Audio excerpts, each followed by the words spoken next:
Hey guys, this is Aaron Copeland, and this is my history in motion.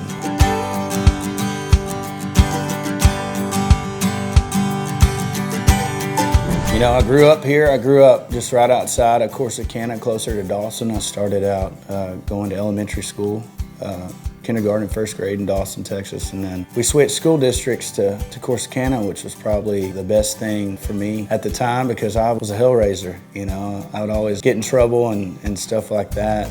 Bowie Elementary is where I met a lot of my close friends still to this day. And so yeah, we went up through high school and I played baseball. Baseball was my first love. And so I played for the Tigers all 4 of my years, being on varsity 3 of those 4 years. Throughout the high school years and playing baseball, you know, music was always my number 2. And so I would play in bands, and I remember the very first band I was in I was a sophomore in high school, and me and a bunch of high school buddies got together. I think it was AJ Shaw, Colby Ivy, and Chance Kirk, and we started a band called the Last Call Band. We recorded a little demo CD at a little studio here in Corsicana. We saved up our money and did it. Just passed it around. It was on those burnt discs, and that's what we did, and passed around CDs, played private parties for no money. And you know, after I graduated, I started playing in a band that was a big known band throughout Navarre County. It was called the Kyle Hunt Band, and I remember I landed a lead guitar spot with those guys. I played in that band for about a year and a half, and that band was a stepping stool for me to get to where I wanted to be at that time in my life. At 18 years old, almost 19, I landed a guitar spot with Casey Donahue, the Casey Donahue Band. And from then, I toured with them for six and a half years, and during that time is when it really started coming together as far as being a player, a musician, watching the master do his work. You know, it's like the Karate Kid. You got Mr. Miyagi and the kid, and I was the kid, and Donahue was Mr. Miyagi, and so I just sat back and learned from him, learned the business, learned how to write songs, learned how to structure songs, and so I learned how to do it, and I learned for a long time behind him. I left there and I decided to start a band. I had some money saved up from playing and songwriting and stuff like that, and so I went and picked some of my best friends to be in this band. So I went and grabbed my drummer. I already knew he was going to be in because ever since we were kids, he goes, if you ever start a band, you let me know, I'll be your drummer.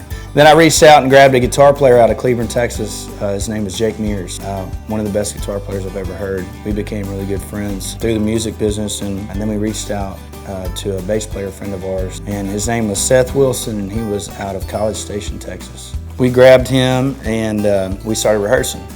We went back to our roots. They'd all come to my house. We'd slide the couches and the chairs and everything out of the way in the living room. We'd all set up our musical equipment and we would play for hours and hours and hours. And then I started getting on the phone and started booking gigs. Our first gig was in Amarillo, Texas at a little hole-in-the-wall bar. I can't remember the name of it, but we showed up and there was about 5 people there, and those 5 people loved everything that we were doing. I knew right then and there that I'd made the right decision. So from then on, we started just grinding and grinding and grinding, and from that time to now, there's been a lot of changes.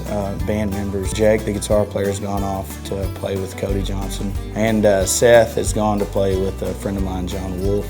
But we got some new band members that are phenomenal players. A cat out of Austin, we call him Scooter, and bass player from El Paso, Casey Moreland.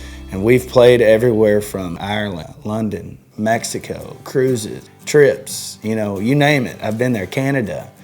I've got to play some of the coolest venues, sold out shows at Billy Bob's, Red Rocks in Colorado, AT&T Center in San Antonio. You know, that's just a few to name. But that's the cool thing about music, and that's where music has taken me, and I know that music has so much more to offer. The coolest thing about music that I tell everybody is that my favorite thing about it is not the music, it's meeting the people.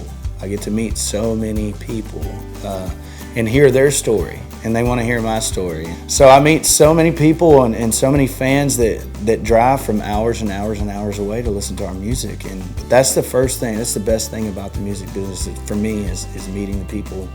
The second best thing about the music is where it takes you. You know, I'm very faithful to my God, and in the good book it says 2020 is the year of the lion to roar. So I feel like 2020 is going to be our year to really break through where we want to be in our careers with the music business. We got a brand new record that I just got done recording with an artist friend of mine by the name of Trent Lemon produced it with some of the finest players out of Nashville that went on it. And I actually just got back from doing that. We're gonna have a 10-song record I believe it's gonna blow you by surprise. You know, it's just gonna be that new wind that came out of the east and just hit you in the face. It's a bit of old school mixed with the new school, and it's our sound. It's who we are as artists. It's who I am as a songwriter, as a player. And I believe, like I said, that 2020 is going to be the year that the whole world's going to know who we are and what we're about.